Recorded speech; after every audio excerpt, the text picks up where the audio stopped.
నమస్కారం, welcome to I dream. ధర్మ మార్గం విత్ విజిత కార్యక్రమానికి స్వాగతం.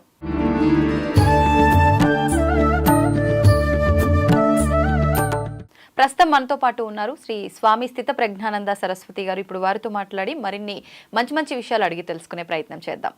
నమస్కారం అండి. స్వామీజీ, జీవులకి ప్రాణం ఉన్నట్టు మొక్కలకు కూడా ప్రాణం ఉంది అని చెప్పి మాట్లాడుకుంటూ ఉంటాం.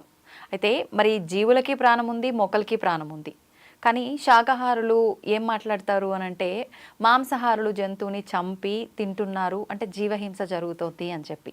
మరి శాకాహారులు కూడా చంపి తింటున్నట్టే కదా, ఆకుకూరలు ఇవన్నీ కూడా ప్రాణంతో ఉన్న ఒక చెట్టును కట్ చేశారు అని అంటే దాని ప్రాణం కూడా తీసినట్టే కదా. మరి ఇది హింస కింద కాదా? మాంసాహారం తినే వాళ్ళదే జీవహింస అవుతుందా? ఈ ప్రశ్న చాలా ఉత్తమమైన ప్రశ్న అమ్మా. ఎందుకంటే ఈ ప్రశ్నకి సమాధానం చెప్పాలని నేను వెతుకుతున్నాను. ఎక్కడ ప్రశ్న అడుగుతారా సమాధానం చెప్పాలని. వాస్తవానికి మనం నాన్ వెజ్ అంటే మాంసాహారం తినడం వలన హింస అవుతుందని సమాధానం చెప్తూ ఉంటారు. అది పూర్తి స్థాయి సమాధానం కాదు. ఎందుకంటే మనకి ఈ సృష్టిలో ధర్మచక్రములో ఒక క్రమం ప్రక్రియ ఉన్నది. అంటే ఎవల్యూషన్ ప్రక్రియ అంటారు, జీవన ప్రక్రియ. ఏదైతే డార్విన్ థియరీ చెప్పిందో జీవ పరిణామ సిద్ధాంతంలో, ఈ ప్రక్రియలో ఆ యొక్క కీటకాలు అంతకుముందు ఈ యొక్క క్రీపర్స్ ఏవైతే మొక్కలు వెజిటబుల్స్ ఉన్నాయో ఆ నెక్స్ట్ ఎవల్యూషన్ ప్రాసెస్లో ఆఖరికి ఎవల్యూషన్ ప్రాసెస్ ఏంటంటే మానవులు అనమాట. సో మానవుల కంటే ముందు ఎవల్యూషన్ ప్రాసెస్లు ఏముంటాయి? జంతువులు, ప్రాణులు ఉంటాయి, తర్వాత పక్షులు ఉంటాయి, తర్వాత వృక్షములు ఉంటాయి, తర్వాత అలా వస్తాయి. అందువలన ఇప్పుడు మనకి వెజిటేరియన్ తినడం వలనను మాంసం తినడం వలన తేడా ఏంటంటే మనకి మన ఎవల్యూషన్ జంతువులకి మనకు దగ్గరగా ఉంటుంది సంబంధం. అందుకే కోతి నుంచి పుట్టాడు మానవుడని మనం పాటలు పాడుతుంటారు. ఇప్పుడు కూడాను మనకి కోతికి చాలా దగ్గర చేష్టలు ఉంటాయి. మన మైండ్ ఈజ్ ఆల్మోస్ట్ ఆల్ కోతితో సమానం, కోతిగానే ఉంటుంది. అందువలన మనలో ఉన్నటువంటి ఎంబైబింగ్ అనమాట. అంటే ఏంటి? మనం ఈరోజు టమాటాలు తింటున్నాం, తినే ముందే టమాటా, తిన్న తర్వాత ఏమవుతుంది? టమాటా ఈజ్ నో మోర్ టమాటా, మీ కింద మారిపోతుంది. సో అందువలన వెజిటేరియన్ మీట్లో మీలో జీర్ణం డైజెస్ట్ చేసుకోవడం చాలా సులభమైన ప్రక్రియ. ఎందుకంటే దానికి మనలో ఉన్నటువంటి ఈ ఎమోషనల్ భావనలకి ఎనిమిటీ తక్కువ. ఈజీగా దాన్ని మనం డైవర్ట్ చేసి కన్జ్యూమ్ చేసుకోగలం. ఒకవేళ మనం మాంసం తింటే ఆ జంతువుల్లో ఉన్నటువంటి ఏ ఫీలింగ్స్, ఏ భావనల ద్వారా దాన్ని ఫినిష్ చేశారో, దాన్ని చంపారో, ఆ క్రూరమైన శౌర్యమైన ఆ భీతిల్లినటువంటి ఆ ఎమోషన్స్ మీలో వెళ్ళిపోతాయి. అప్పుడు మీ ఎమోషన్స్ ఆ ఎమోషన్స్ ఇద్దరు టగ్ ఆఫ్ వార్ అవుతాయి. అందువలన ఆ వ్యక్తికి శాంతి ఉండదు, టెన్షన్స్ ఉంటాయి. ఇంకొకటి, డైజెషన్ చేసుకోవడం కూడా చాలా కష్టమైన పని. ఎక్కువ సమయం అవసరం, ఎక్కువ ఆక్సిజన్ అవసరం, ఎక్కువ బ్లడ్ అవసరం. కాబట్టి జనరల్గా మీరు హింసాపరంగా మాత్రమే కాకుండా మొక్కలు తినడం అనేది ఈ ప్రాణికి ఈ ధర్మచక్రంలో అవసరం. అందుకే పులికి సింహంకి వెళ్ళి నువ్వు నాన్ వెజ్ తినొద్దని చెప్పకూడదు. దానికి అది స్వాభావికమైన ఆహారం. కానీ మనిషికి అలా లేదు. మనిషికి అవకాశం, చాయిస్ ఉంది. నువ్వు నాన్ వెజ్ తినాలా, శాకాహారం తినాలా. ఆ చాయిస్ ఉండేటప్పుడు శాకాహారం తినాలనే మనకి శాస్త్రంలో చెప్పింది. ఎందుకంటే కలంజనం న భక్షయేత్ సురాం న పిభేత్, అంటే ఆల్కహాల్ తాగకూడదు, మాంసం తినకూడదు. అయితే మాంసం ఒకరు తినవచ్చు. ఎవరైతే శారీరకంగా కేవలం శారీరకమైన శ్రమ ఎవరు చేస్తారో వారికి మాంసం తినే అవకాశం ఇచ్చారు. అందువలన సైనికులు ఆ వాతావరణంలో, అత్యంత చల్లనే వాతావరణంలో శారీరకంగా ఎక్కువగా ఒక దృఢత్వం కావాలనేటప్పుడు మాంసాహారం కూడా తినవచ్చు అన్నారు. అంటే ఎంత హార్డ్ వర్క్ చేసినా, ఏం చేసినా, శారీరక శ్రమ ఎంత ఉన్నా మనుషులంతా ఒకటే కదా. అంటే ఒక జాతికి సంబంధించి ఇప్పుడు మానవ జాతి అని అంటే అది అందరికీ వర్తించాలి కదా, ఎక్కువ తక్కువ అలా ఎందుకు? అందరూ ఒకటైనప్పుడు మనకి ఇక్కడంతా వెజిటేరియన్ వెజిటబుల్స్ అవైలబుల్ ఉంటాయి. కొన్ని ప్రదేశాల్లో వెజిటబుల్స్ అవైలబుల్ ఉండవు. ఆ వాతావరణకు అనుకూలమైనటువంటి మనము ఆ డ్రెస్, ఆ భోజనం, ఆ వాతావరణం అన్నిటికీ మనము అడ్జస్ట్మెంట్ అవ్వాలి. అందువలన కొన్ని ప్రదేశాలలో అసలు వెజిటేరియనే ఉండదు. కేవలం వాళ్ళు చేపలు, ఈ పక్షులు, ఈ జంతువులు మాంసం మీద ఆధారపడాల్సి ఉంటుంది. అందువలన అక్కడికి వెళ్ళి మనము వాళ్ళని డిస్టర్బ్ చేయకూడదు. వాళ్ళు వచ్చి ఇక్కడ మనం డిస్టర్బ్ చేయకూడదు. ఇప్పుడు హైదరాబాద్లో మనం ఉన్నాం, ఇక్కడ మాంసం లేకపోతే నేను బ్రతకననే ఒక్క వ్యక్తి కూడా చెప్పడానికి వీలు లేదు. ఇక్కడ మాంసం తింటారు, వెజిటేరియన్ కూడా తింటారు.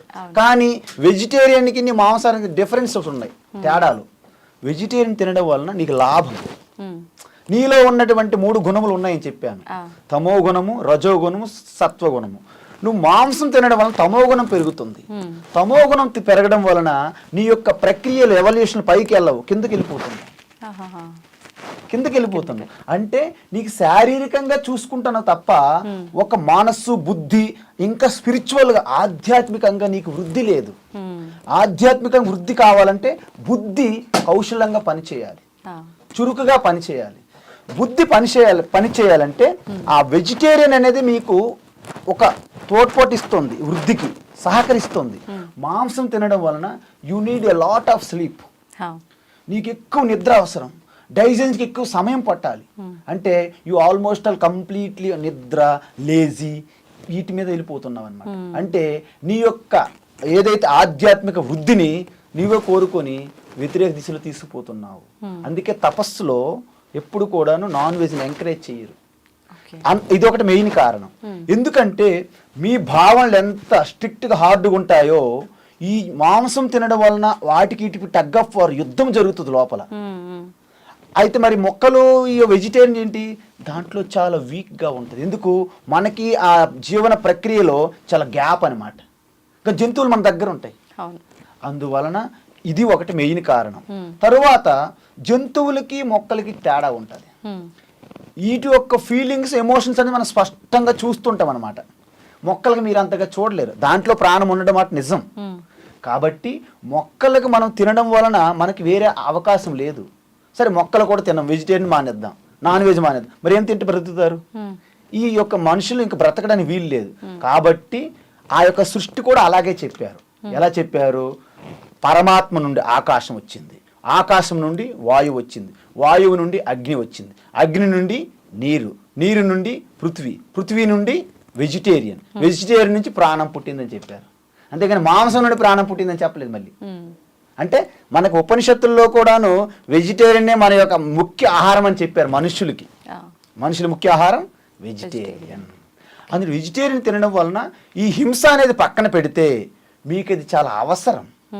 మీరు మనిషి యొక్క జన్మ ఏదైతే పొందారో ఆయా లెవెల్ నుండి దైవత్వం అనే లెవెల్లోకి వెళ్ళాలనే ఒక తపస్సు మీకు అవసరం. కాబట్టి దానికి వెజిటేరియన్ అని సహకరిస్తుంది. ఎందుకు? సాత్విక ఆహారం వెజిటేరియన్, మాంసం అనేది తామసిక ఆహారం. ఓకే, అంటే స్వామీజీ ఇప్పుడు మీరు అన్నారు ఆధ్యాత్మికంగా వెళ్ళాలి అని అంటే ఈ మాంసాహారం అనేది అసలు పనికిరాదు అని చెప్పి. ఇప్పుడు చాలామంది మాంసాహారం అయితే తినడానికి తింటున్నారు. తిన్న తర్వాత ఈ పూజలు ఇవన్నీ చేసేటప్పుడు, అంటే తిన్న తర్వాత పూజలు చేస్తారని కాదు కానీ మేము మాంసాహారులం, మరి మేము చేసే పూజలు ఫలిస్తాయా? అంటే అందరూ ఇప్పుడు సమాజంలో ఏం జరుగుతుందో మేము అదే పాటిస్తున్నాం, అందరూ తింటున్నారు మేము తింటున్నాం, మరి మేము పూజల్లో ఎక్కువ ఆధ్యాత్మిక మార్గంలో ఎక్కువగా ఉన్నాము, మరి మేము చేసే పూజలు వర్తిస్తాయా, ఫలిస్తాయా అని చాలా మందిలో ఒక సందేహం. మీరు మాంసం తింటున్నారా, వెజిటేరియన్ తింటున్నారా అనేది పూజకి సంబంధం లేదమ్మా. కానీ మీరు మాంసం తినడం వలన మీ పూజలో ఏకాగ్రత సిద్ధించడం కష్టమవుతుంది. అందువలన ఎందుకంటే మనం ఏ ఆహారం తింటే ఆ ఆహారం యొక్క సూక్ష్మతత్వము మన మనస్సులో వెళ్ళి యాడ్ అవుతుంది. ఎలా అంటే మనం ఆహారం ఒక ఘన పదార్థమైన ఆహారం తిన్నామనుకోండి, అది స్థూలంగా ఉన్నది మన ఫికిల్ మ్యాటర్గా మారుతుంది. మధ్యస్థ పదార్థం మన యొక్క మాంసంగా మారుతుంది. సూక్ష్మమైన పదార్థం వెళ్ళి ఆ యొక్క మనస్సులో యాడ్ అవుతుంది. అందువలన మీరు ఒక వంకాయ తిన్నారనుకోండి, వంకాయని అంతని మీరు అబ్జర్వ్ చేసుకుంటున్నారు. అదే ఒక కోడిని తిన్నారనుకోండి, కోడిని అబ్జర్వ్ చేసుకుంటున్నారు. సో వంకాయలో ఉన్నటువంటి అత్యంత అన్మానిఫెస్టెడ్ అంటే అవ్యక్తంగా ఉన్న భావనలు మీ భావనలకు ఎటువంటి డిస్టర్బెన్స్ చేయవు. కానీ కోడిలో ఉన్నటువంటి కొంచెం ఇంకా గ్రోత్ అయినాయి, మెచ్యూర్ అయినాయి, సో అవి వెళ్ళి మీ భావనలో యాడ్ అవుతాయి. అందువలన ఆ భావనలకి ఈ భావనలకి మధ్య టగ్ ఆఫ్ వార్ జరుగుతుంది, వారు. అందువలన ఇంకా మీరు గొర్రెలను తిన్నారనుకోండి, మేకలను తిన్నారనుకోండి, పందులను తిన్నారనుకోండి, అవసరమైతే ఇంక దేన్ని ఆవులు తింటారు, బర్రెలు తింటారు. దీన్ని బట్టి మీకు ఏమర్థమైంది?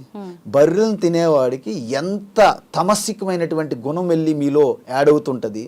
మీకు ఆల్రెడీ అప్పటికే ఏదో కొద్ది మాత్రం మీకు సత్వగుణం ఉండి పూజ అన్నారు.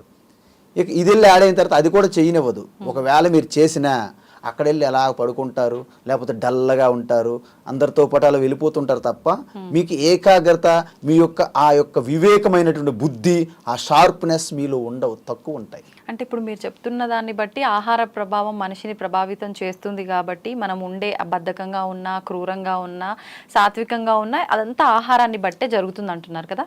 మరైతే ఇప్పుడు మనం చేసిన కర్మలను బట్టే మన లైఫ్ అంతా కూడా డిసైడ్ చేయబడుతుంది అంటారు కదా. మనం తినే ఆహారం మరి ఇంత ప్రభావం చూపిస్తుంది అని అంటే ఎలా నమ్మొచ్చు అంటారు? మనము తినే ఆహారము కూడా ప్రభావితం చేస్తుంది అంటున్నాను. కూడా మీరు తిన్న ఆహారం మాత్రమే ప్రభావితం చేయదు. ఈ జీవితం అనేది అనంతమైన కారణాలతో నడుస్తుంటదమ్మా. దాంట్లో మచ్చుకి మనం ఒకటి రెండు చెప్తుంటాము, మిగతా అన్నింటినీ కలిపి ప్రారబ్ధమనియో లేకపోతే ఈశ్వరుడనియో ఏదో ఒక పేరు పెడతాం. ఎందుకంటే ఈరోజు ఈ కార్యక్రమం ఇక్కడ జరగాలంటే ఇక్కడ అనేక రకమైనటువంటి వాతావరణ పరిస్థితులు మనకు అనుకూలించాలి. ముఖ్యంగా 2-3 చెప్పి మిగతావన్నీ మిస్లేనియస్ కింద తోచేస్తాం అన్నమాట మనం. మిస్లేనియస్. అదేవిధంగా ఈ కర్మ ఏదైతే ఉందో, కర్మ అనేది ఏంటంటే వాస్తవానికి శరీరం రావడానికి కూడా కర్మయే కారణం. కర్మ ఇప్పుడు చేస్తున్న కర్మే కాదు, అనేక జన్మాంతరాల్లో మీరు ఈ శరీరం తీసుకున్నారు, విడిచిపెట్టారు, తీసుకున్నారు, విడిచిపెట్టారు, అలా జరుగుతుంటుంది. అయితే ఈ శరీరం తీసుకొని మీరు ఏవైతే కర్మలో నేను చేస్తున్నాను, కర్తను అనే ఆ భావనతో, కర్తృత్వ భావనతో ఎప్పుడు చేస్తారో దానికి పుణ్యము పాపము జనరేట్ అవుతాయి. మంచి కర్మ చేస్తే పుణ్యం జనరేట్ అవుతుంది, పాప కర్మ చేస్తే పాపం జనరేట్ అవుతుంది, చెడు కర్మ. ఈ రెండు కూడా మీకు అంతఃకరణ వాసనలుగా యాడ్ అవుతుంది. ఎక్కడ? సంచిత కర్మ అని ఉంటుంది ప్రతి జీవికి. అంటే అదేంటంటే బ్యాంకులో పెట్టుకున్నటువంటి ఫిక్స్డ్ డిపాజిట్ లాంటిది అనమాట. దాని నుండి చాలా ఫోర్స్ఫుల్గా తొందరగా అనుభవం చెందాలి అనే ఏవైతే వాసనలు ఉన్నాయో అవి కొంత తీసుకుని ఒక శరీరం వస్తుందన్నమాట. దాన్ని ప్రారబ్ధ కర్మ అంటారు. సో ఆ ప్రారబ్ధ కర్మ ఏ అనుభవాలు పొందాలని ప్రారబ్ధ కర్మ వచ్చిందో అవన్నీ తీరుతాయి అనమాట ఈ శరీరం ద్వారా. దాన్నే అనుభవాల ద్వారా ఈ శరీరం అనేది క్షయం అవ్వాలి. అయితే ఇంకొక అవకాశం ఉంది, స్వేచ్ఛ మనకి. ఈ శరీరాన్ని వాడుకొని మళ్ళీ అనేకమైన చెడు కర్మలు చేసామనుకోండి, ఈ కర్మలు చెడు కర్మలు వెళ్ళి పాపం అన్ని వెళ్ళి మళ్ళీ సంచిత కర్మలు యాడ్ అయిపోతాయి. ఎప్పటికీ తరగదు అది. అందువలన మనం చెడు కర్మలు చేయకుండా పుణ్యకర్మలు చేసామనుకోండి, పుణ్యకర్మలు యాడ్ అవుతాయి.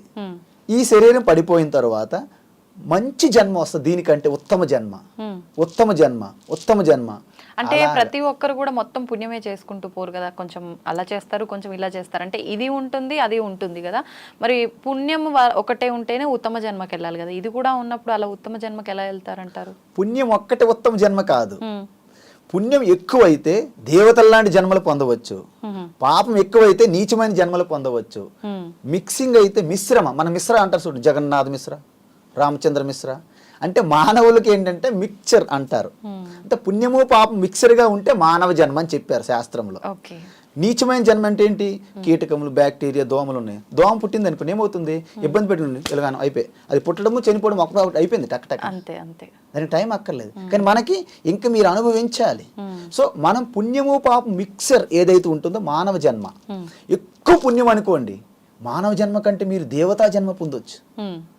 అందువలన పుణ్యము ఒక్క పుణ్యం వల్ల ఉత్తమ జన్మని కాదు అక్కడ. అంటే గ్రేడేషన్ అనమాట.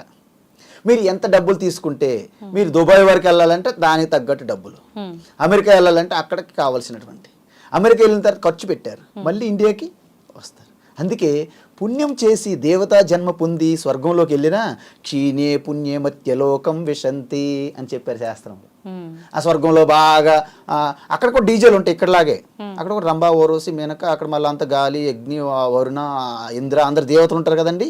అక్కడ కూడా బాగా సెలబ్రేషన్స్ ఉంటాయి స్వర్గంలో. ఖర్చు అయిపోద్ది పుణ్యం. అంటే మనం అమెరికా వెళ్ళాలంటే మన డబ్బులు తీసుకెళ్తాం కదండి, మన డబ్బులు పనిచేయవు, అమెరికాలో డాలర్లుగా మార్చుకోవాలి. ఇక్కడ కూడా స్వర్గంలో మీ డబ్బులు ఎవరు పనిచేయవు, పుణ్యంగా మారాలి అక్కడ. అదే విధంగా స్వర్గంలో మీరు పుణ్యం ఖర్చు అయిపోయిన తర్వాత వాళ్ళని నెట్టేస్తారు. ఎందుకు? మీ వీసా టైం అయిపోయింది. అప్పుడు అక్కడ నుండి ఎక్కడ పడతాము? మూసీ నది పక్కన వచ్చి పడతాం. స్వర్గం నుండి మూసీ నది పక్కన పడతాం. మధ్యలోకి అంటే మస్కిటోస్ అంటే ఇంగ్లీష్లో మస్కిటోస్లోకే విశంతి పడతాం. పడతాం. ఓకే, చాలా చక్కగా తెలియజేశారండి. ధన్యవాదాలు.